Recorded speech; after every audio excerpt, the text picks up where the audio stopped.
MB Media Content Curation Day, and right now I'm here with the one and only Moka Blast. Ladies love Moka. What's going on? Life is great right now. You know what I'm saying? I could tell. How you feeling back out in New York? Honestly, you want me to Honestly, I want your honesty. I'm always disappointed when I come back here. Yeah, New York is. I don't know, man. Like, I'm about to give you some truth right now. I'm about to speak some truth, okay? That's what we need here. Listen, man. As long as the OGs are still rapping, we're not going to get any new, young representation of what the New York culture really is now. Okay. You know, I have no problem with the OGs doing what they doing, making their billions, making their $500 million. But what about the kid that's struggling, who really needs that break? Yeah. You know what I'm saying? And the fact that, in my eyes, Fab was supposed to be the king of New York.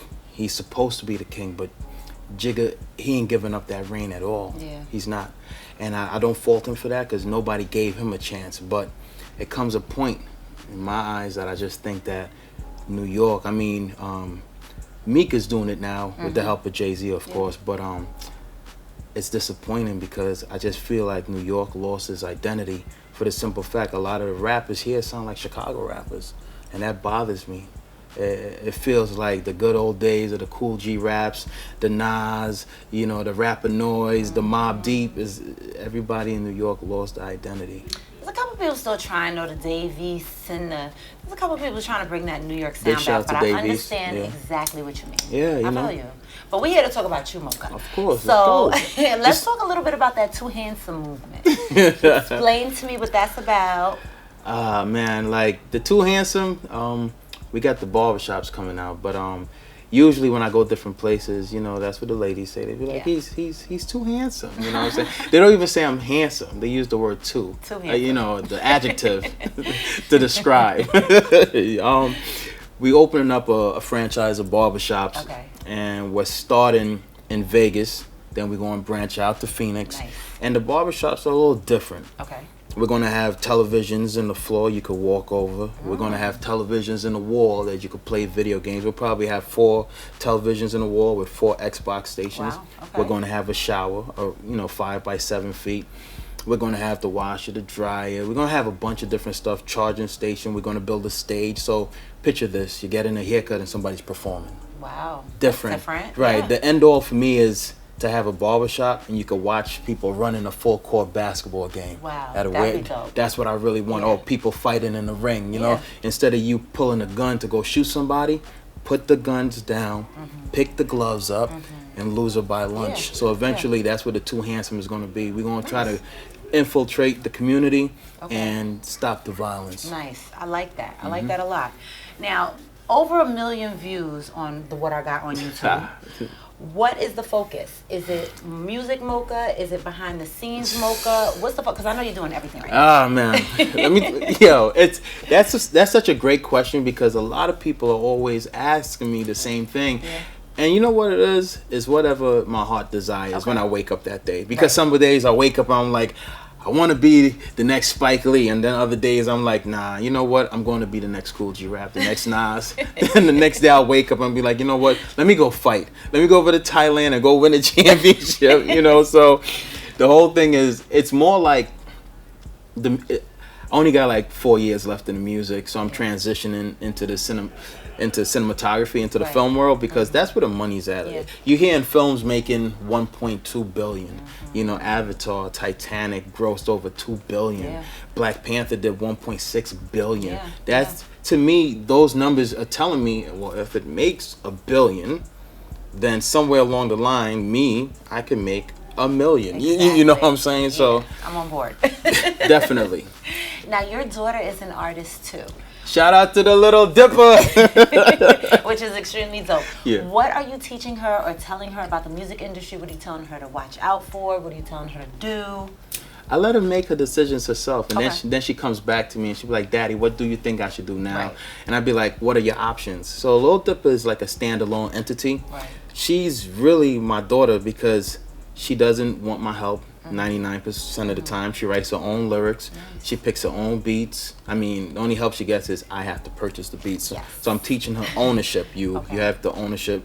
When she gets paid through her music, it goes directly to her PayPal. So I do it for all the artists, for Director, for Kayla Sage. They all make their own money. As a label, I make $0. I want to show them that you don't need anybody. And once you instill that type of independence within them at such a young age, within the next 4 years, Dipper's going to be 17 going on 18. Yeah.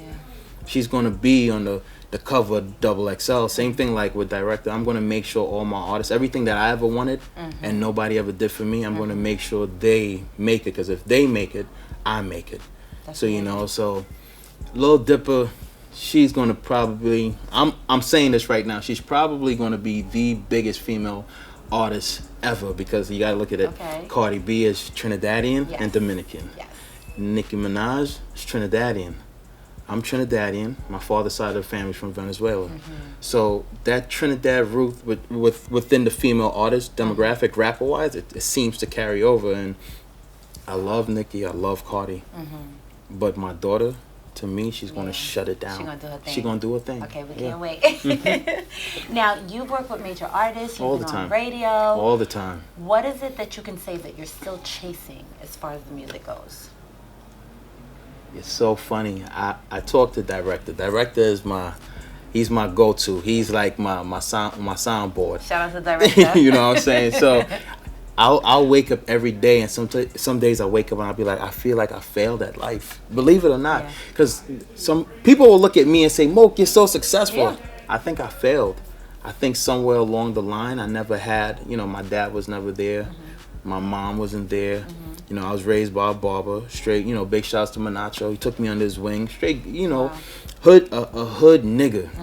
But he showed me how to win even when I was losing. And, I wanted to go to school. I wanted to be a surgeon. I wanted to be a marine biologist.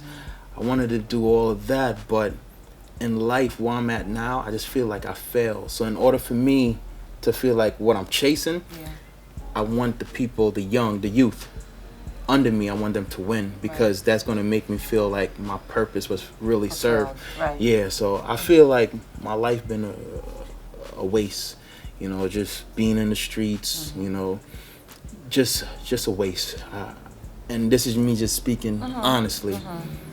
The music was just a gateway for me to open up other ventures, but what I really wanted to do, my mom was never there to support me. I asked her a million times. I came out of prison when I was like 17. I said, Mom, let me become a mechanic. Could you just sign off on this loan for me? She turned her back and walked away, so the streets it was. And that's all I know. I don't know anything else. And it bothers me, because if my mom never turned her back, maybe I could have been a diesel mechanic. Maybe I could have been, a manager at BMW right now, So what I want my life to be, and what it turned out, I mean, music is cool. I love the music. Don't get it twisted. But I'm missing something. And when I see Director, when I see Dipper, when I see Kayla Sage, when I see these artists and I'm watching them coming up, and I'm saying, I made all these mistakes and I wasted all these hundreds of thousands of dollars, and they don't have to. That is when I start feeling my purpose is being fulfilled. Right, to help them, to get them farther, to grow their... Of course. I get it. I understand, and it's really dope. All right, we are going to watch your in-studio performance. Light work. We're excited for that. Easy. Any last words for the fans, viewers, MBTV watchers? Yo, let me tell y'all something about this MBTV. I've been knowing my boy, Microphone Bully, and y'all think I hustle hard?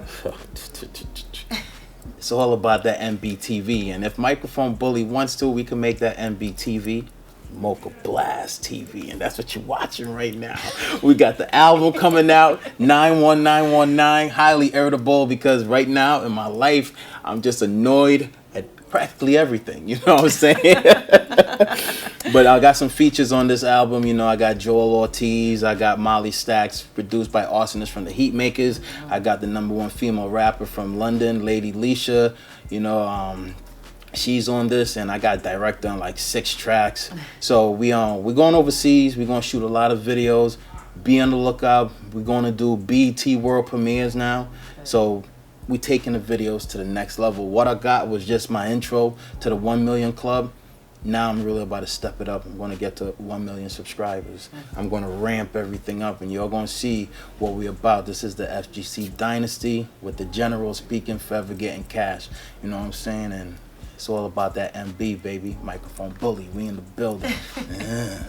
Moka Blast, you heard it here first, guys. MB Media and Design, Content Curation Day. Stay tuned for his in studio.